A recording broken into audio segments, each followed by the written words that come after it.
안녕하세요. 결혼 생활에 회의감을 느끼고 혼자가 되기로 결심한 30대 여성입니다. 아이까지 있다 보니 이혼을 결심하기까지가 쉽지 않았습니다만 더는 이렇게는 못 살겠네요.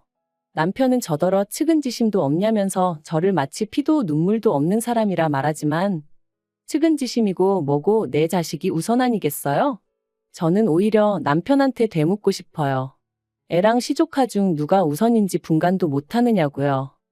남편하고는 사회생활을 하다 알게 된 사이로 처음엔 그저 친한 오빠 동생처럼 지냈습니다. 비록 서로 분야는 달랐지만 회사 생활 하다 보면 받는 스트레스는 거기서 거기다 보니 서로 신세한탄도 하고 의지도 하며 지냈죠. 사는 곳도 멀지 않아서 이따금씩 만나 맥주 한잔 하는 정도의 편한 사이로 말해요.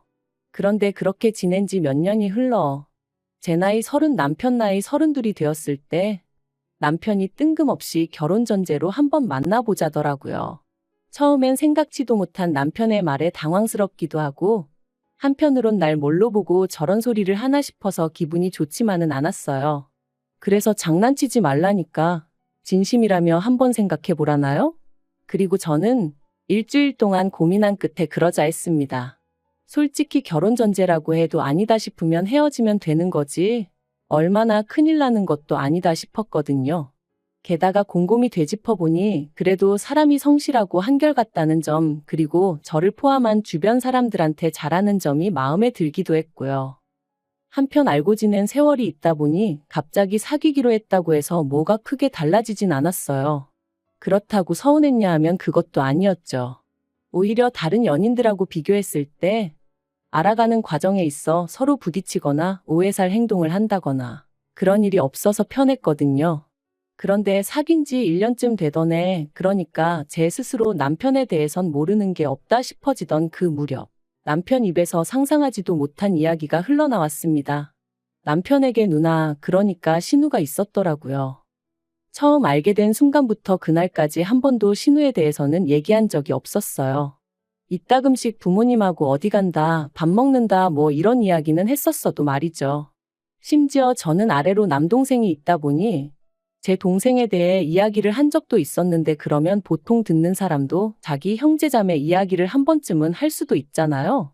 그런데 그런 일도 없었어요. 그래서 저는 막연히 남편이 외동일 거라고 믿고 있었던 것 같아요. 나름대로 확신을 했던지라 남편에게 따로 물어볼 생각조차 못했던 거죠. 그런데 뜬금없이 남편에게 누나가 있다니까 제가 얼마나 황당했겠어요? 남편더러 왜 말을 안 했냐 했습니다. 사이가 아무리 안 좋아도 그렇지 어떻게 지나가는 말로도 한 번 안 할 수가 있냐. 그러자 남편이 말하길 죽었다는 거예요. 신우 나이 22살에 안 좋은 선택을 했다고요. 하지만 남편이 꺼낸 충격적인 이야기는 거기서 끝이 아니었습니다. 신우는 20살의 남자를 만나 바로 아이를 낳았는데 이후 그 남자는 소리 소문 없이 사라졌고 졸지에 신우 혼자 그 아이를 키우게 되었다나요. 그리고 그 당시만 하더라도 시부모님 두 분 다 그런 신우를 없는 자식이다 생각하고 등지고 사셨다는 거였죠. 하지만 신우가 하루아침에 세상을 그렇게 떠났고 그러니 외손주인 아이를 어디다 보낼 수도 없어서 결국 시부모님이 데려와 키우기 시작하셨다대요. 그래서 제가 그럼 그 아이가 지금은 어디 있냐 하니까 시부모님하고 같이 살고 있답니다. 그동안 부모님과 어디 간다 뭐 한다 할 때마다 실은 그 시조카도 있었다면서요.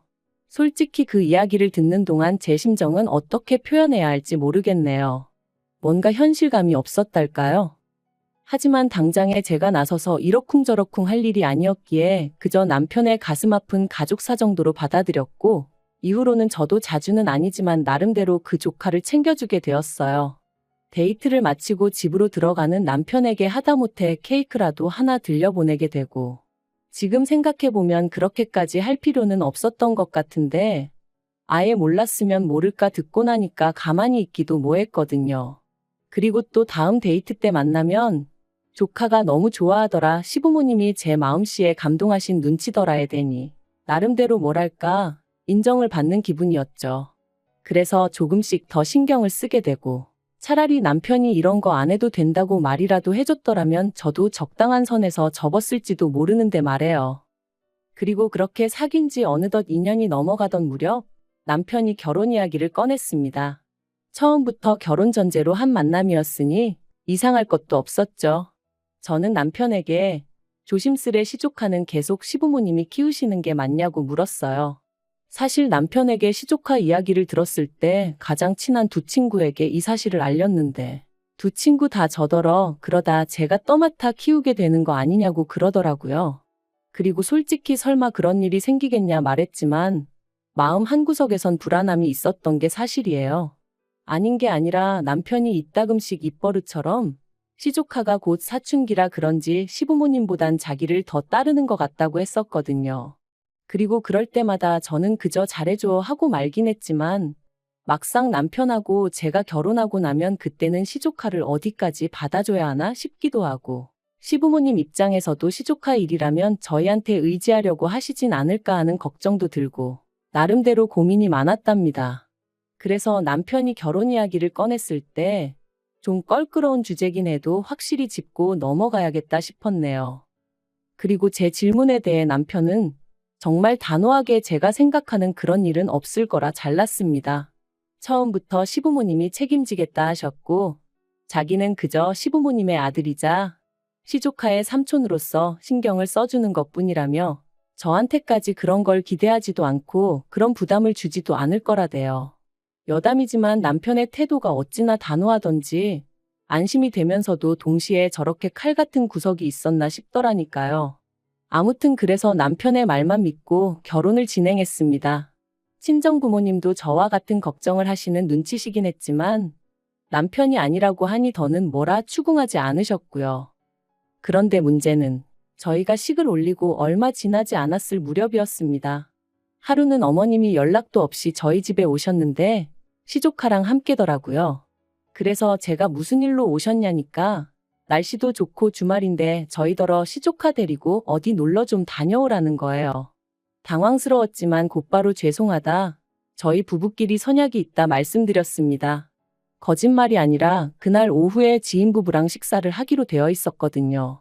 그런데 그때 남편이 시조카더러 어디 가고 싶은 데라도 있는 거냐며 물었고 그러자 시조카가 자기 친구들은 다 가봤는데 자기만 못 가봤다며 집에서 좋기 2시간은 걸릴 곳에 있는 키즈카페를 얘기하대요. 무슨 초등학생이 키즈카페를 찾아다니나 싶었지만 어쨌든 미안한데 거긴 너무 멀어서 오늘 못 간다 했습니다. 그랬더니 세상에 애가 저를 째려보더라고요. 그러면서 한다는 말이 제가 외숙모한테 가자고 한 거 아니잖아요 하는데 어이가 없었죠. 그리고 애가 그러면 어머님이라도 나서서 뭐라고 한마디 하셔야 하잖아요. 그런데 어머님은 못 들은 척하고 계셨어요. 그래서 제가 남편을 쳐다보고는 안 된다고 했더니 남편이 애가 얼마나 가고 싶으면 어머님까지 대동하고 와서는 저러겠냐며 그러지 말고 오늘 약속 장소에는 저 혼자 다녀오면 안 되겠냐대요. 그리고 그런 남편의 말에 저도 너무 화가 나서 그러라고 그러곤 차키를 챙겼어요. 그랬더니 남편이 차는 자기가 써야 된다면서 저더러 지하철 타고 가라는데 화가 얼마나 나던지 그래서 제가 내 차거든 하고 소리를 질렀습니다. 그랬더니 이번엔 어머님이 저더러 너는 심보가 왜 그러냐? 애를 상대로 유치하게 그러시더라고요. 너무 화가 났어요. 짜증도 났고요. 애가 예의가 있는 것 같지도 않지. 그렇다고 어머님이나 남편이 저한테 미안해하는 것 같지도 않지. 그 누구도 제 기분은 아랑곳하지 않는데 왜 제가 무조건 받아줘야 하는 건지 이해할 수가 없었죠. 하지만 이런 일은 이때뿐만이 아니었습니다. 초등학생 시조카 생일을 축하해줘야 한다고 저희가 시댁에 내려가야 하는 것도 황당했는데 가서는 저랑 상의도 없이 애 손에 떡하니 30만 원을 쥐어주더라고요. 그리고 애는 고맙다는 말 대신 외숙모는 저 아무것도 안 주냐고 묻대요. 그래서 응 삼촌이랑 나는 한 세트야 했더니 아 어이없어 그러고는 짜증을 내는데 마음 같아선 정말 한 대 딱 때렸으면 좋겠더라니까요. 한편 그러다 제가 임신을 했고 시조카도 어느덧 중학교에 들어갔어요. 제가 임신을 하니 시조카를 향한 남편의 관심도 어느 정도는 사그라드는 듯 했고요.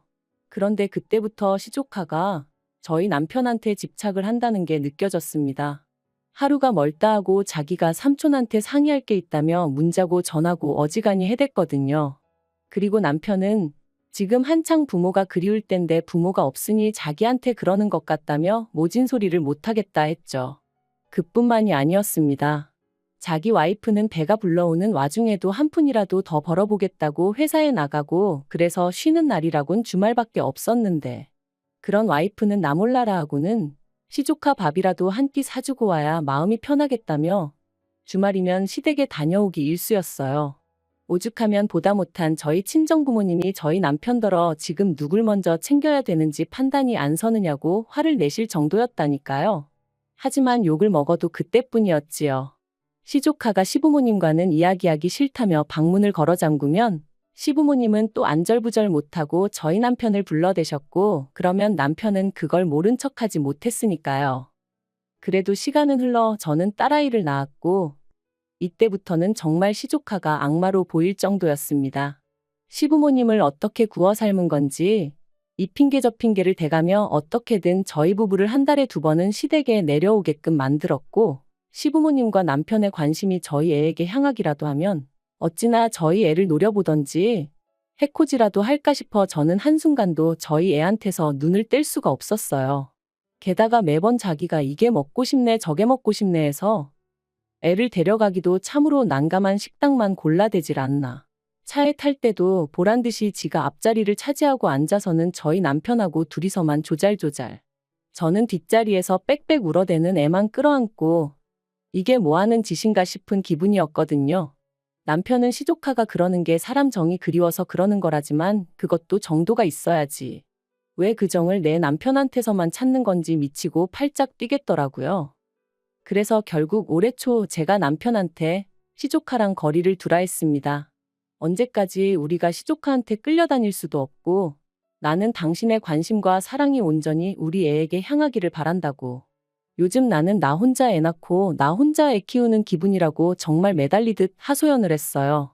그런데 남편의 반응이 어떻게 한순간에 나 몰라라 하냐입니다. 그러면서 이렇게 해주는 것도 얼마 안 남았다고 더 머리 커지고 친구들 생기고 하면 이렇게 손 깔 일 없다며 저더러 좀만 참으라대요. 하지만 남편이 하는 말이 제 귀에는 애 낳고 3살까지가 제일 힘든 시기라는데 그때까지 저 혼자 애 키우라는 소리로밖엔 안 들렸어요. 그래서 제가 남편더러 시조카 아빠 할 건지 우리 애 아빠 할 건지 선택하라 했습니다. 그랬더니 남편이 한숨을 쉬었다가 소리를 질렀다가 말 그대로 미친 사람처럼 포효를 하더군요. 그리고는 제 앞에서 마치 시위하듯 어머님한테 전화를 걸어서는 자기는 이제 죽을 때까지 시조카랑 못 보고 산다며 그런 줄 아시라고 아주 쌩난리를 치는데 기도 안 차더라고요. 그래서 제가 그런 남편더러 지금 뭐 하는 짓이냐니까 네가 시키는 대로 애 아빠로 산다는데 뭐가 또 불만이냐면서 어머님하고도 연을 끊어야 직성이 풀리겠냐더니 아주 당장이라도 저를 어떻게 할 듯이 눈을 부라리더라고요. 그리고 그런 남편의 눈빛을 보고 있자니 내가 이렇게까지 이 인간하고 살아야 되나 그런 생각이 딱 들었죠. 그래서 그렇게 괴로우면 그냥 가서 시조카나 품고 살라 했어요. 죽은 이 누나가 어떤 사람이었는지 나는 모르겠지만 어지간히 애틋한가 보다고. 그런데 나도 내 새끼가 귀해서 치이고 사는 꼴은 못 보겠다고요. 그리고는 막말로 내가 애랑 시조카랑 우선순위도 분간 못하는 껍데기랑 살아서 뭐 하겠냐. 너는 가서 시조카나 어르고 살아라. 화가 나니까 앞뒤 재보고 할 것도 없이 그냥 속에 맺힌 말이 다 튀어나가대요. 그리고 결국 그날 싸움을 이유로 남편이 집을 나갔고 저는 남동생을 불러서 친정으로 향했습니다. 아이랑 제 집만 챙겨서 도망치듯 빠져나왔어요.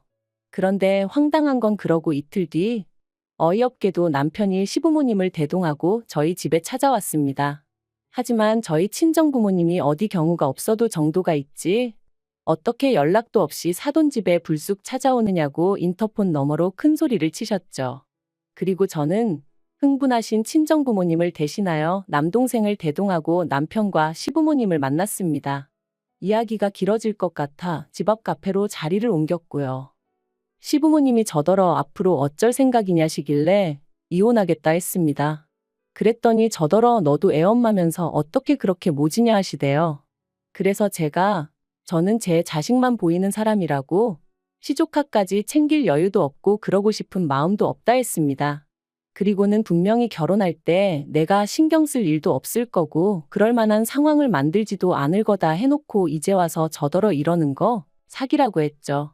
그랬더니 어머님이 사람 일이라는 게 다 마음먹은 대로 되는 게 아니라면서 저 하나만 마음 좀 넓게 쓰면 다 잘 지낼 수 있는데 제가 일을 만드는 거랍니다. 그리고는 이혼하고 싶으면 하라고 대신 당신 핏줄은 두고 가라길래 제가 웃었어요. 엄마인 제가 두 눈 치켜뜨고 있어도 시조카만 어르고 달래는 집구석인데 제가 미쳤다고 제 자식을 주겠냐고 제정신이시냐고 따지면서 말이죠. 그랬더니 남편이 저더러 말 조심하라길래 너나 조심하라고 했습니다. 너나 니네 부모가 이렇게 찾아온 거부터가 이미 선을 넘은 거라고 그러니까 나한테 이래라 저래라 하지 말라고 했죠. 그리고 아니나 다를까 결국 제가 양육권 가져왔습니다. 남편한테 한 달에 양육비 70만 원씩 받기로 되었고 남편이 애 보러 일주일에 한 번씩 오는 걸로 얘기가 되었죠. 어차피 보고 살 거면 뭐하러 이혼했냐 하는 사람도 있는데 오히려 속이 편해요. 어차피 일주일에 한 번이니 남편도 그날만큼은 시족하고 나발이고 얘기 안 하고 조금이라도 애랑 더 같이 있으려고 애를 쓰거든요. 그리고 시부모님한테는 이혼한 이후로 지금까지 한 번도 애 보여드린 적 없어요. 전에 말도 없이 남편 오는데 따라오셨길래 이런 식으로 하면 곤란하다 하고 돌려보낸 적은 있고요. 솔직히 앞으로도 몇 년이 될지는 모르겠지만 보여드릴 생각은 없습니다. 남편이 사진 찍어가고 그걸 보여드리고 그러는 것까지야 제가 못 막지만 직접 대면시켜드릴 생각은 추호도 없어요. 막말로 어머님 아버님이 시조카 가정교육만 똑바로 시키셨어도 남편이랑 저랑 시조카 때문에 갈등을 겪을 때 제대로 중재만 해주셨어도 저희 애가 아빠 없이 자라는 일은 없었을 테니까요. 그래서 저는 지금도 남편에 대한 원망도 있지만 시부모님이 죽을 만큼 밉습니다. 속 편한 사람들이야 부모도 없는 애한테 제가 너무 각박하다 하겠지요. 하지만 저는 계속해서 말했듯이 제 자식이 제일 중요합니다. 남편이 저희 가정을 제대로 챙기고 남는 시간에 시조카를 챙겼다면 저도 얼마든지 남편을 믿고 따랐을 거예요. 하지만 남편이 먼저 가정을 등한시했으니 뿌린 대로 거두는 법 아니겠어요? 저는 지금까지 그랬듯이 앞으로도 저와 제 자식의 행복만 바라보며 살 겁니다. 그게 제가 사는 이유니까요.